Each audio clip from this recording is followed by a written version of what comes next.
Teacher knowledge and behavior is the component of the model that focuses on teachers' knowledge of students and content and on their expertise in classroom management and pedagogy. Teacher knowledge is the element of teacher knowledge and behavior that encompasses knowledge of student characteristics and teachers' in-depth content knowledge, and the blending of these to enhance learning. More information on this can be found in the Technology as Facilitator of Quality Education model. The students in this third grade class are studying habitats. The instructor begins the lesson by having the students brainstorm ideas about the perfect vacation, and she creates a graphic organizer on the chalkboard to display the students' ideas. The students will follow the same process to create imaginary organisms for the habitats they studied. The new animal will share some of the characteristics and adaptations of the other animals in that habitat. The teacher's in-depth content knowledge is evident in her transformation of the subject matter. She uses the analogy of the perfect vacation to help students understand the process they will use to create their new organisms. Anybody want to give me an idea of one part of their perfect vacation? Michaela?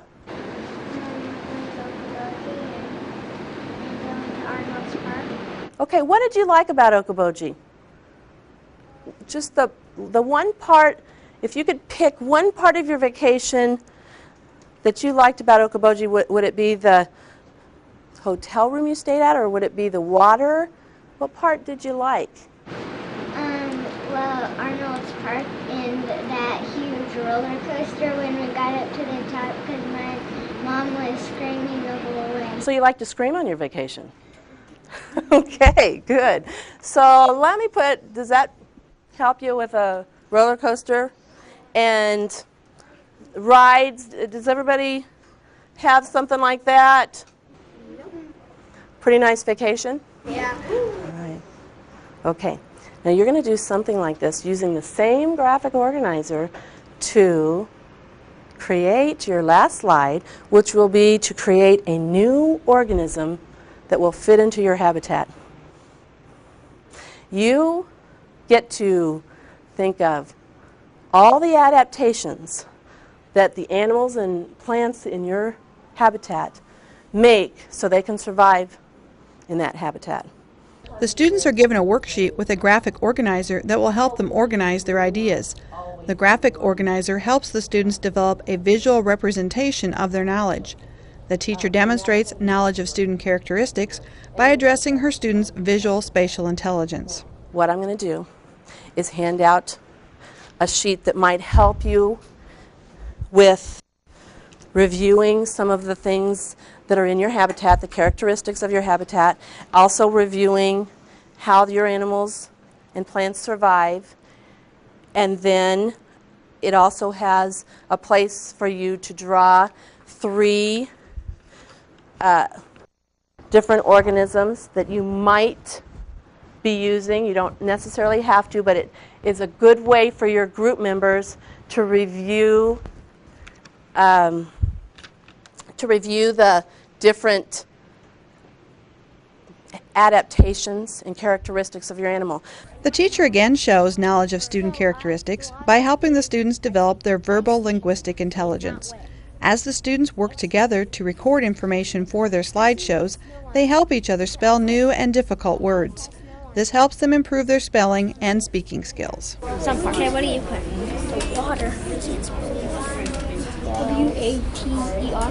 Yeah. Well, that's waiter. No, it isn't. Yeah, it is. No, C, wait, water. W-A-T-E-R. No. I did it. I spelled the muskox. I have it. M-U-C. Wait. Hey. M-U-C-K-O-S. M-U-C-K. M-U-C-K? Very good. I'm surprised it's C-K. M-U-C-K. Oh, yeah. Wait, M-U-S-K. It should be S-K. No. I have it. I'll check. Musk box. I have it.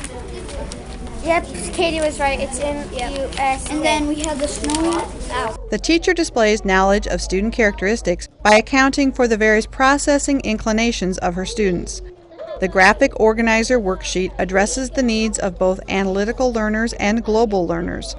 One group of analytical learners in the class follows the worksheet step by step.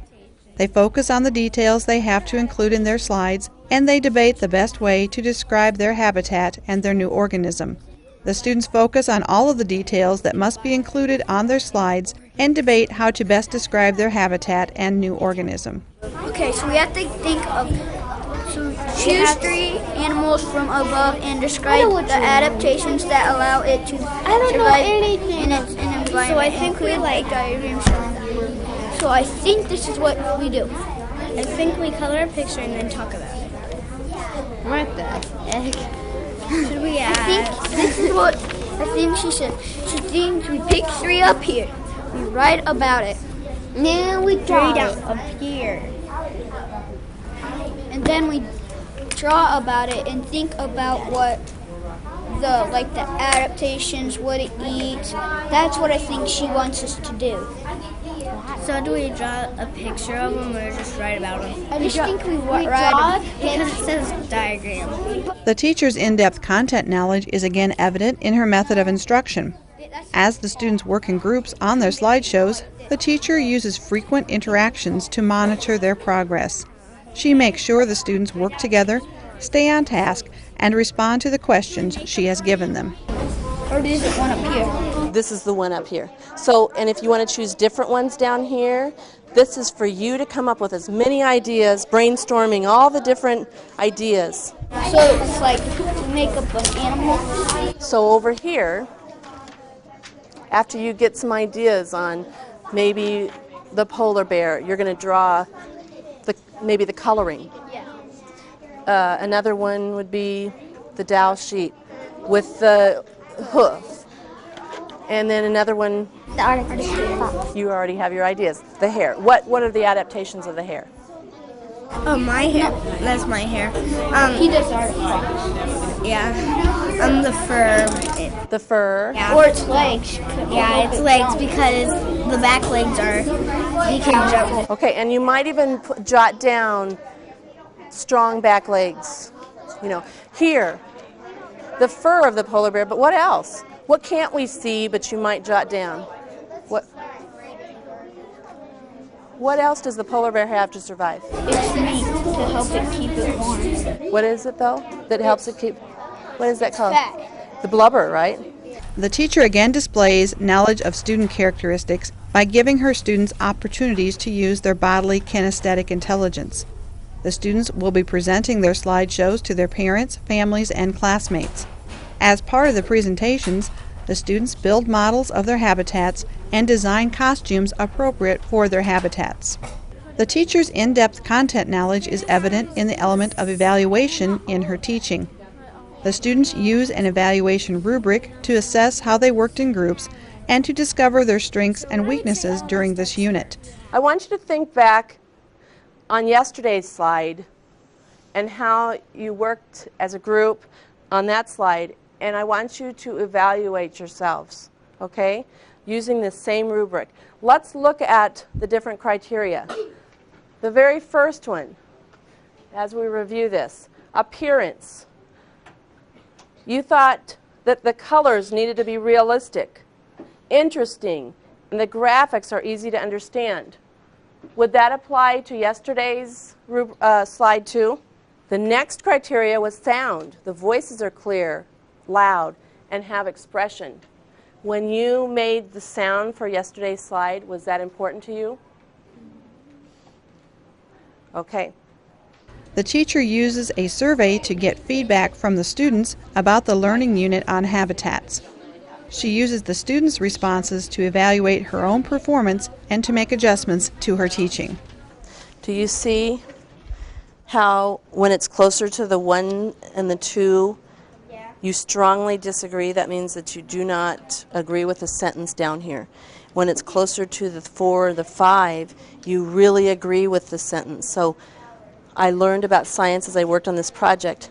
Do you think you really learned a lot about science, or no, didn't learn a thing about science?